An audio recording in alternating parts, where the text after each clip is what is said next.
ፊቴ በአይን ጥላ ተበላሽ ቆዳዬ በአይን ጥላ ተበላሽ ላላችሁ በሙሉ ወላሂ ስሙ ወላሂ ለማመን የሚከብዳችሁ የሁላችሁም ፊት መፍትሄ የምትሰጣችሁ የቁርአን አያ ይዤላችሁ መጥቻለሁ። ለማመን የሚከብዳችሁ እቺን የቁርአን አያ ለፊታችን ለተበላሽ ሰው ፊታችን በአይን ጥላ ለተጠቃ ሰው ብቻ ነው ወደ ውስጥስ አይን ጥላ ገብቶ በሽታ ለፈጠረብን ሰው አይን ጥላ ወደ ውስጥ ገብቶም በሽታ ይፈጥራል ወደ ውጭም ቁጭ ብሎ ውጭ ቆዳችን ያበላሻል። ይሄን ለይታችሁ እንድታውቁ ፈልጋለሁ። ቤት ውስጥም አይን ጥላ ካለ ደግሞ አባት እናት ልጅ አይስማሙም ወይም ደግሞ ባልና ሚስት አይስማሙም ይፋታሉ ማለት ነው። አይን ጥላ ከስህር ይበልጣል። ስለዚህ ማን ነው ረሱል ሰለላሁ ዐለይሂ ወሰለም አይሁን አሸድ ምን ስህር ያሉት ረሱል ናቸው እኔ አይደለሁም ሰለላሁ ዐለይሂ ወሰለም። ስለዚህ ዛሬ የሚሰራላችሁ አይን ጥላ ቆዳችሁ ላባላሽ ሰው ብቻ ነው። ወደ ውስጥ ገብቶ በሽታ ለፈጠረብን ሰውስ ቤታችን ገብቶ ላፈራረስ አይን ጥላስ እንዴት እንጠቀማለን ካላችሁ በሌላ ቪዲዮ ጠብቁኝ። ቪዲዮ ሲበዛ ይሰለቻል። ነገር ግን በአላህ ከዚህ መፍትሄው ከመናገር በፊት በአላህ ይዣችኋለሁ።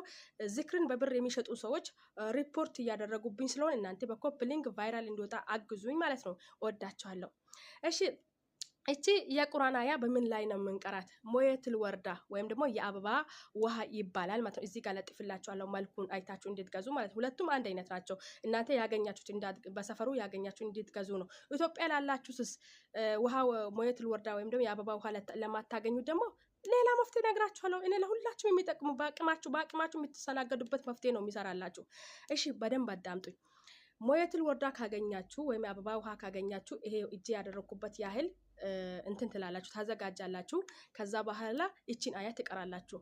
ተሱሩን ናዝሪን ወዘየናሃ ለናዝሪን 14 ጊዜ ሁለቱም ተሱሩን ናዝሪን 14 ጊዜ ወዘየናሃ ለናዝሪን 14 ጊዜ ከዛ ደግሞ ሱረቱል ፈለቅ 71 ጊዜ ሱረቱል ፈለቅ 71 ጊዜ ሐሰድን እዛ ሐሰድ ማለት ነው።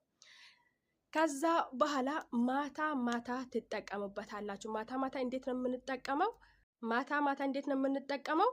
ስፖንጅ እንትን እናመጣለን ጥጥ ማለት ነው። ሶሪ ስፖንጅ ሲላችሁ ጥጥ እናመጣለን። ጥጥ ካመጣን በኋላ በጥጡ ላይ የቀራነበትን የሞየል ወርዳ ወይም ደግሞ የአበባ ውሃ እንደፋለን እንደዚህ እናስነካዋለን። ከዛ በኋላ እዚህ ሁሉም ሰውነታችን ወይም ደግሞ የሚበላን አካል ካለ ቁስል የሚቆስል አካል ካለ ፊታችን ተበላሽቶ ከሆነ ያኔ አይን ጥላ አለብኝ በምትሉ አካላችሁ ላይ ሐሰድን እዛ ሐሰድ ያላችሁ በዚህ ጥጥ ማለት ነው ውሃ ያችን የወርዳ ውሃ ወይም ደግሞ ቁርአን የቀራችሁባትን ውሃ ላይ ያፈሰሳችሁ ፊታችሁን ለ7 ቀን ትጠቀማላችሁ።